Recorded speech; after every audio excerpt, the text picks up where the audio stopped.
pemberitaannya kisahnya Omar? Enggak, sebenarnya itu waktu itu kejadian di basement kan. Jadi basement. Ini kita etika aja, maksudnya kita itu kalau kita punya otak gitu, kita bukan otak. Kalau selama kita nggak goblok gitu kan ya sorry kasar, maksudnya ada baby pasti kita hindar.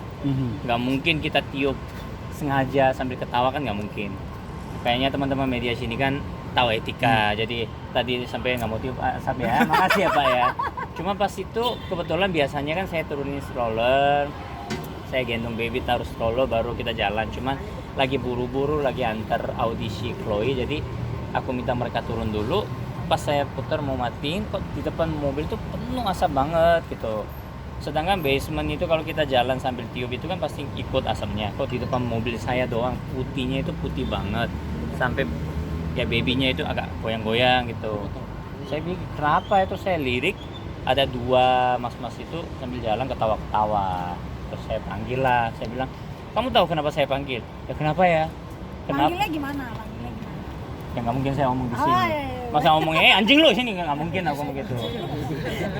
Aku bilang hehehe kamu sini. Mereka kaget, pikirnya ya muka-muka petak tebel gini kan nggak bisa marah gitu. Setan Korea keluar serem. Terus mereka datang lah, terus kenapa mas? Kamu nggak tahu saya panggil kenapa? Aku nggak tahu. Kamu kenapa tiup vape kamu di depan baby saya? Enggak, saya sambil jalan kok. Oh, coba kamu lihat sampai sekarang asapnya di depan mobil saya doang. Ya dia bilang, oh iya. Terus kenapa kamu tiup depan anak saya? Itu menurut kamu lucu tak? Terus dia bilang, dia nggak bisa ngomong. Kasih alasan. Iya, terus saya bilang, tapi dia nggak meminta maaf. Makanya saya bilang, kalau gitu boleh nggak? Saya tonjok muka kamu sekarang, saya minta maaf. Segitu gampang boleh nggak? Dia kan nggak minta maaf dulu apa. Mike lo gatel. Bercanda. Jadi bercanda ya. Jadi ya saya tanya balik, aku tonjok muka kamu sekarang, aku minta maaf boleh nggak? Oh jangan dong. Dan kebetulan dia pakai uniform hotel, salah satu hotel yang di mall itu. Ya udah gini aja. Saya sekarang kita naik sama-sama, kita panggil GM kamu.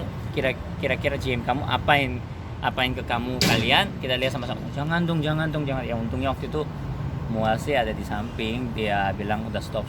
Saya bilang saya bikin kalian ya kalau bisa ya dipecat, saya bilang gitu. Tapi Mua bilang enggak, itu kan rezeki orang, nggak boleh begitu. Dan ya emosi lagi tinggi, jadi ya hampir begini, tapi kan nggak jadi gitu. Begini apa sih? Tapi setelah itu Sentuhan akhirnya sayang gitu loh. Tapi setelah itu akhirnya mereka minta maaf dengan kejadian insiden tersebut. Minta maaf sih, cuman ya Karena dia ngomongnya, jadi Li tuh marah gara-gara dia ngomongnya, ya udah deh saya minta maaf. Oh gitu ngomongnya tambah marah kan gitu loh. Maksudnya berarti dia nggak sadar kalau asap rokoknya itu kenain bayi tuh ya menurut dia biasa mungkin gitu. ya saya bilang kalau kamu tiup asapnya ke kita atau orang dewasa itu pun nggak bagus pun ya oke lah, tapi kalau jangan sampai depan baby, depan anak tiup terus kamu ketawa-ketawa, itu nggak bagus, nggak lucu. Aku bilang kalian tahu saya kan? Ya tahu. Oh jadi kamu sengaja dong, aku bilang gitu. Mungkin mereka pikir saya di TV ya bercanda terus saya ya mungkin jadi komedian gitu, bisa dikituin ya gini. Kalau ke sayanya nggak apa-apa lah, maksudnya kita bercanda, tapi jangan sampai baby atau anak saya dikituin gitu. Tapi setelah itu apa tindakan lakukan sama anak? Mungkin melakukan sedikit ke rumah sakit untuk pernafasan, bagaimana Li?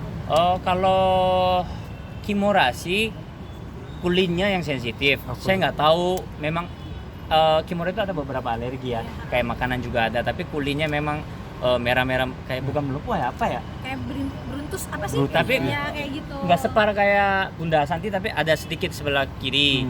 Tapi nggak tahu memang dari makanan atau apa. Terus kalau Khaira kan gini, kalau kita perhatikan baby itu di bawah 8 bulan, nggak usah asap. Kita tiup ini aja, kalau baby itu pasti gitu.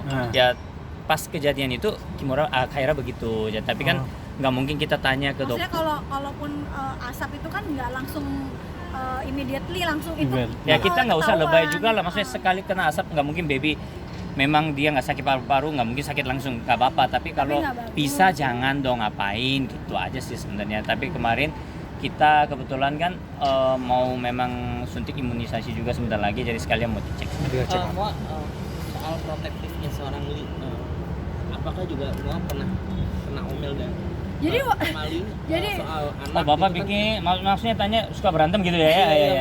Thank you. Marah-marah kamu juga kalau soal anak protektif. kalau soal anak dia emang kayak gitu, sensitif banget. Jadi kalau anaknya sakit, maksudnya ya kan anak sakit itu macam-macam, belum tentu dari kelalaian kita, tapi memang sakit karena apa gitu. Jadi kalau dikit-dikit yang kena marah, maminya yang kena marah. Jadi kamu gimana sih, kok ini nggak dikasih ini, loh sabar dong. Soalnya mungkin saya waktu kecil kan nggak ada sosok papa yang nemenin saya kan dari umur 4.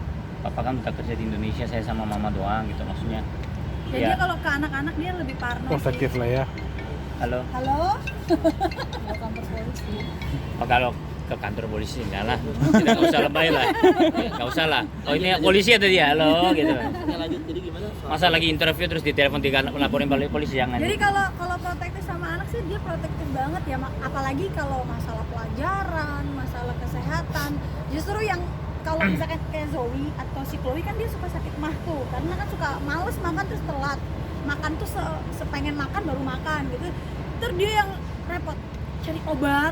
Terus saya bilang sabar Be. Iya tahu, habis ini kita ke rumah sakit. Aku lebih kayak gitu, lebih santai. Kalau dia yang lebih aduh nih dia apain nih, mesti ngapain Panikan ya. gitu. Soalnya sempat Zoe waktu itu kena salah makan atau keracunan gitu di restoran itu. Dia muntahnya warna hijau sampai 11 kali dalam berapa menit, jadi udah nggak kuat anaknya sampai melintir, makanya udah gegabah gitu. Tapi kalau Muhammad dia tahu kan, dia mungkin dia punya pengalaman juga, jadi kayak gini harus kayak gini, harus gini, lebih ngajarin. Tapi karena itu aku suka sama dia. Jadi nanti next dulu akan protektif buat anak lu, misalnya mau ke mall atau mau ke hotel di basement yang harus lu lihat untuk tidak ada. Soalnya setelah kejadian kita posting, banyak komen gini. Banyak yang terjadi itu kepada ibu-ibu sih, dia bilang anaknya pernah digituin juga. Banyak yang terjadi gitu ternyata. Dan ya. mereka sangat emosi, dia bilang, oh kalau gitu harus tonjok tuh. Maksudnya ibu-ibu pun sampai emosi gitu. Ternyata sehari-hari yang terjadi gitu banyak. Jadi tolong bapak-bapak atau ibu-ibu atau mas-mas siapapun lah ya. kalau ada anak kecil atau ibu hamil atau memang ada orang yang nggak rokok, jangan depan orang. Kalau bisa lokasi yang aman untuk merokok, atau kalau bisa berhenti rokok lah, lebih bagus tuh, rokok kan mahal ya kan.